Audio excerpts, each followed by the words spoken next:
Hello, my name is Thomas Winters, and in this presentation we'll be showing our new method for creating a more challenging humor detection dataset by generating non-jokes, train several different models using it, and in doing so create the first Dutch humor detection systems.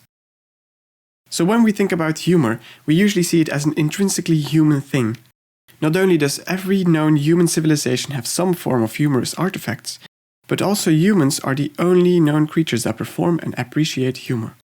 This might be because fully understanding and/or producing humor requires a lot of linguistic insights and common sense knowledge. As such, fully achieving this with artificial intelligence has often been referred to as an AI-complete problem, meaning that for an AI to achieve this, it must be at least as intelligent as a human, whatever that might mean. We also see this human-centric definition when we look at the main humor theory, being the Incongruity-Resolution Theory. This theory states that humans perceive something as humorous if an incongruity is resolved. For example, for the joke, "Two fish are in a tank," says one to the other, "Do you know how to drive this thing?" We can clearly see two parts, a setup and a punchline. The setup has an obvious interpretation, namely that two fish are in an aquarium. The punchline, however, is incompatible with this interpretation. It prompts our brain to start searching for another possible interpretation that is congruent with both the setup and the punchline. It might then discover that there is a second hidden interpretation, namely that the two fish are in a military vehicle. This human-centricness of humor also indicates another difficulty machines have for truly understanding humor.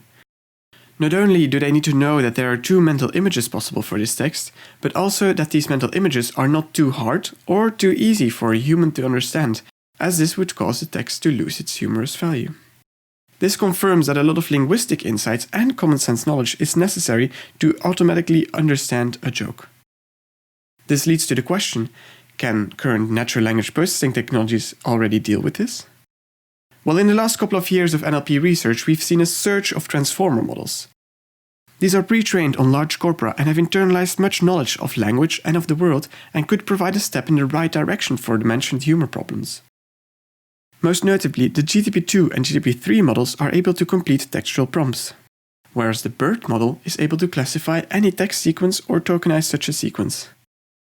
Thanks to their large pre-training phase, these models tend to outperform most neural architectures for most language tasks given to them.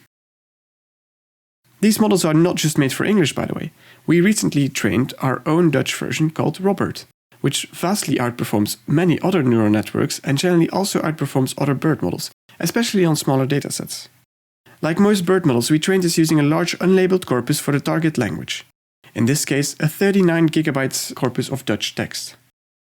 This pre-trained phase is only done once, so you can easily just download the model, fine-tune it on your dataset, and generally outperform other language models on most NLP tasks. So can these models be useful for humor detection? Well, let's maybe first look at one of the earliest humor detection algorithms.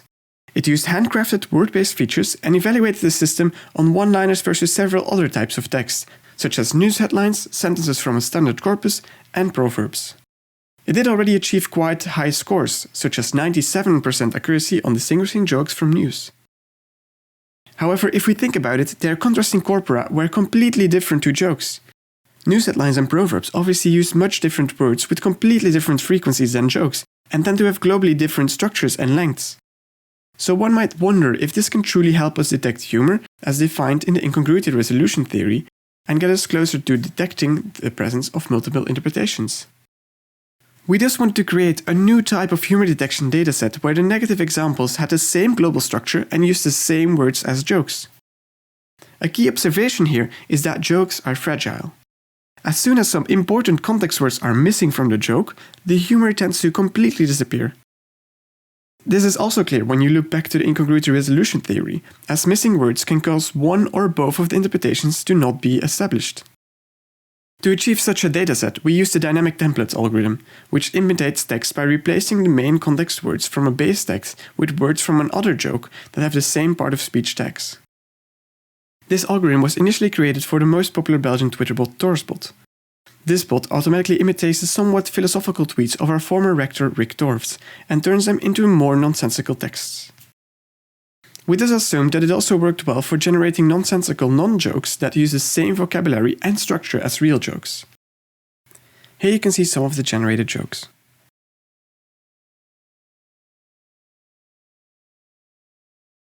models relying on word-based and structural features thus won't work on this dataset anymore. This expectation was also confirmed by our experiment. We scraped jokes, proverbs and news and generated non-jokes from the jokes. We used naive Bayes classification as a baseline and compared previously used architectures like LSTMs and CNNs with our Robert transformer model. While LSTMs and CNNs perform well on our datasets contrasting jokes with proverbs and news, we see that only the Robert model is able to distinguish jokes from generated non-jokes. This could be either because it truly has more insight in humor, or because it might be better at detecting coherence, both of which are useful properties. This experiment also shows us two things. It shows us that our new method for creating a humor detection dataset does indeed increase the challenge of humor detection, and it also shows that transformer models like Robert are a great step in the right direction for humor detection. So in conclusion, we created a novel method for creating humor detection datasets, which easily scales to other languages. We illustrated the power of transformer models like Robert for humor detection and compared it to other neural models and showed that they are a step in the right direction. And we created the very first Dutch humor detection systems. So thank you very much for watching this presentation. If you have any questions, I'd be more than happy to answer them during the Q&A, over Twitter or over mail. Thank you very much.